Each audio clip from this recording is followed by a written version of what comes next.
یا social media پر ایک بحث چل رہی ہے کہ حافظ صاحب کے پیچھے اسٹیبلشمنٹ کا ہاتھ ہے. حکمرانوں کی مراعات کم ہونی چاہیے. 1300 cc پہ کیوں نہیں آ سکتے وزیر اعظم؟ ان کو تکلیف کیا ہے؟ مطلب کون سے جسم کا عضو ایسا ہے کہ جس میں انہیں تکلیف ہو جائے گی 1300 cc میں آ کے؟ یا ان کی بھتیجی صاحبہ بیمار ہو جائیں گی، یا ان کے سارے وزراء بیمار ہو جائیں گے اگر وہ 1300 cc میں چلے جائیں گے. تو بلوچستان اور کے پی میں حالات خراب ہیں. لوگوں کا یہ شکوہ ہے کہ حافظ صاحب امن کے حوالے سے کھل کے بات نہیں کرتے. آپ کا کیا موقف؟ ظاہر ہے بجلی کے بل، مہنگائی، تنخواہ دار طبقے کی ٹیکسوں کا زبردست طریقے سے ان کے اوپر مسلط ہونا، اور یہ جو طبقہ ہے ہمارا جو ہم سے قربانی مانگ رہا ہے، ان کی عیاشیاں، ان کی مراعات، ان کی گاڑیاں، ان کے فری پیٹرول، تو یہ سب چیزیں ایسی ہیں کہ جو لوگوں کو بہت پریشان جنہوں نے کر دیا ہے، اور اب لوگوں کا گزارا بہت مشکل ہو گیا ہے. نئی جان چھوٹنی چاہیے، اس کے علاوہ کوئی چوائس نہیں ہے حکومت کے پاس. جتنے بھی طاقتور ہوں، قوم سے زیادہ طاقتور تو نہیں ہے نا کوئی بھی. بسم الله الرحمن الرحیم. السلام علیکم. قدرمنو کتونکو تاسو ته پته ده د جماعت اسلامی درنا چې د شروع ده 15 ورځې شوې دي او بالکل جینون مطالبات دي. عام ولس دا وایي چې په اول ځل درنا داسې کېږي چې زمونږ مسایل مخې ته راوړي شوي دي. اوس درنا کامیابیږي نه کامیابیږي دا خو به وخت فیصله کړي. خو فی الحال زه د محترم حافظ نعیم الرحمان صاحب سره ناست یم او د دوی سره به خبرې کوم. سب سے پہلے سر آپ کا شکریہ ادا کرتا ہوں جو آپ نے وقت. جزاک اللہ، شکریہ بھائی جان. اور آپ کا تو ویسے ہی بڑا تعارف ہے ہمارے ساتھ، ساتھیوں نے آپ کے بارے میں بہت کچھ بتایا ہے. بہت خدمت کرتے ہیں لوگوں کی، بڑا کام کرتے ہیں، سب کی آواز بنتے ہیں. شکریہ. سر یہ بتائیں آپ کی ایکسپیکٹیشنز کیا تھی؟ اب جو آپ دھرنے میں لوگوں کی جو پارٹیسپیشن دیکھ رہے ہیں تو کیا احساسات؟ الحمدللہ توقع بھی بہت اچھی تھی، اور لوگوں کی جو پارٹیسپیشن ہے اس سے بھی زیادہ اچھی ہے.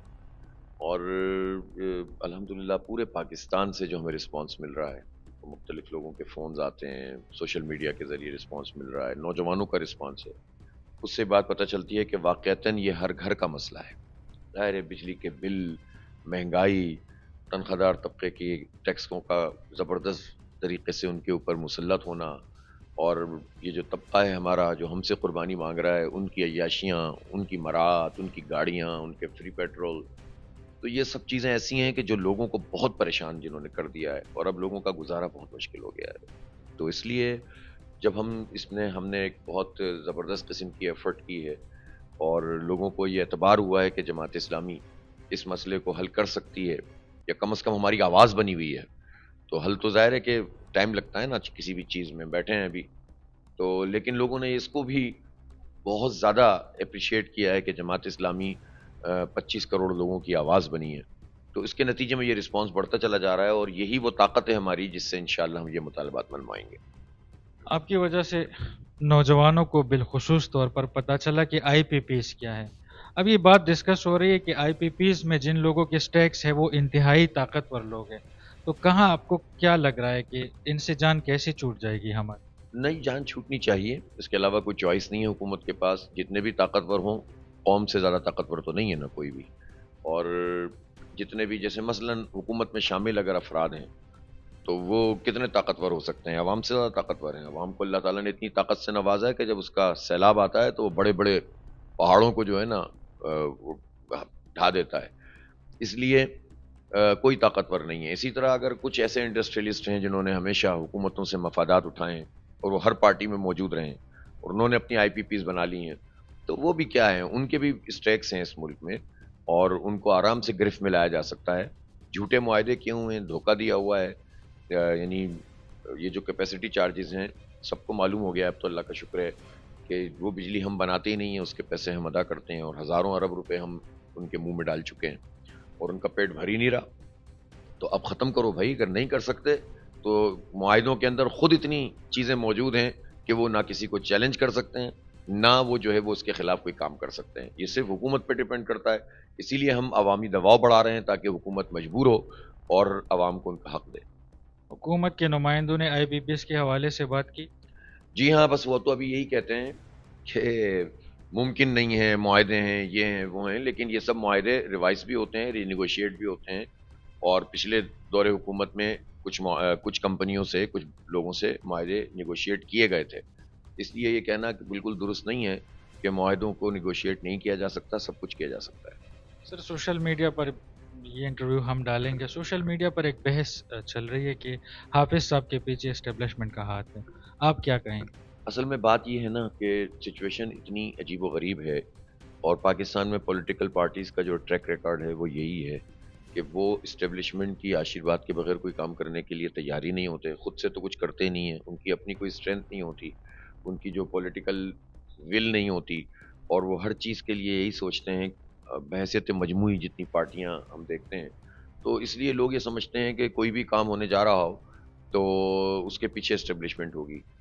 ہم جماعت اسلامی کے کیس میں تو لوگ اس بات کو اچھی طرح جانتے ہیں، لوگ ہمارا بھی ریکارڈ جانتے ہیں، ہم نے جو جدوجہد اتنے طویل عرصے سے جماعت اسلامی نے کی ہے. آپ نے دیکھا شہر کراچی میں ہم نے مستقل پہ ہم کئی برس لگے رہے ہیں، تو اللہ تعالیٰ نے یہ مقام دیا ہے کہ آج ہم وہاں کی سب سے بڑی جماعت کے طور پر ابھر کر سامنے آئے.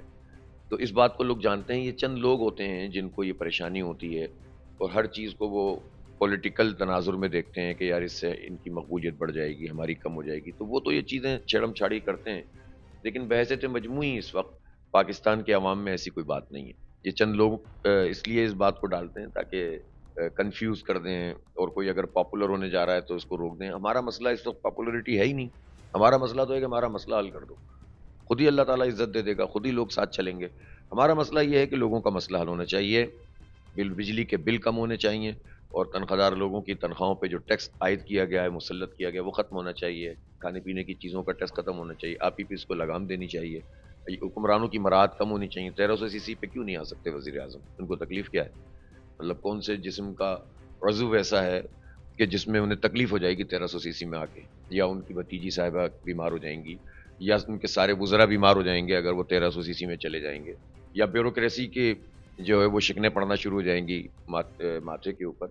میرا خیال ہے یہ عجیب ہے، انہوں نے تماشا کیا ہوا ہے کہ پیسے ہمارے، عیاشیاں ان کی. یہ نہیں چلے گا. بلوچستان اور کے پی میں حالات خراب ہیں. لوگوں کا یہ شکوہ ہے کہ حافظ صاحب امن کے حوالے سے کھل کے بات نہیں کرتے. آپ کا کیا موقف؟ میں آپ کے بنیر میں آیا تھا نا، جو ہمارا بھی بنیر ہے، تو وہ پوری تقریر اٹھا کر دیکھ لیجئے. وہ تقریر تھی ہی امن کے اوپر. اور ہم صرف یہ نہیں کہتے، دیکھیں بعض لوگ تو بڑا موقع پرست بھی ہوتے ہیں نا، ایکسپلائٹیشن کرتے ہیں. اور یہ بھی بڑی بدقسمتی کی بات ہے کہ حالات کی ایکسپلائٹیشن کر کے کوئی قوم پرستی کا ایجنڈا پورا کرے، کوئی جو ہے وہ انڈیا کا ایجنڈا پورا کرے، کوئی امریکہ کا ایجنڈا پورا کرے. ہم نے تو اس کی پوری روٹ کاز پہ بات کی، ہم نے تو پوری اس کی تاریخ بیان کی کہ کس طرح سے دہشت گردی پروان چڑھی ہے.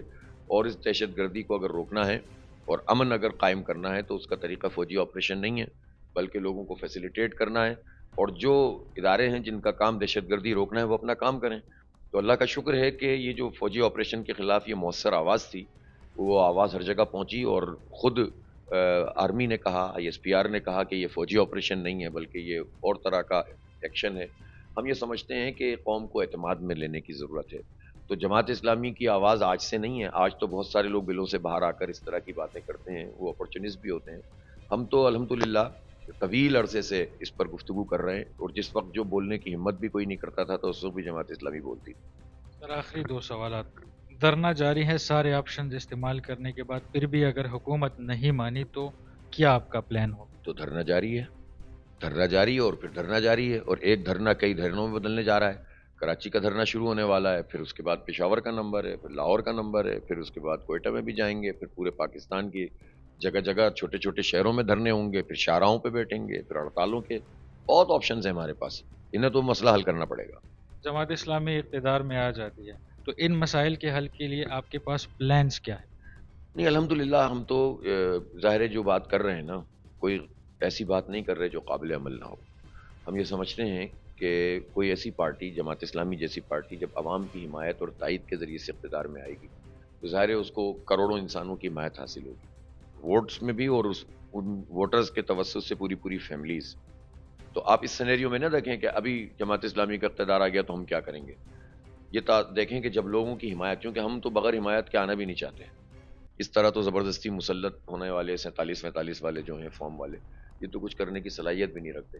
تو جماعت اسلامی جب جنون طریقے سے عوامی تائید کے ذریعے سے آئے گی تو پھر ہمارے پاس پورا ایک نقشہ کار موجود ہے کہ کس طرح ہم یہ سود کو جو ہے وہ ایلیمینیٹ کریں گے، جس کے نتیجے میں خود ہمارا سرکولر ڈیٹ ہی کم ہو جائے گا، اور جو سود میں ہمیں اتنے سارے پیسے دینے پڑتے ہیں وہ کم ہوتے چلے جائیں گے گریجولی.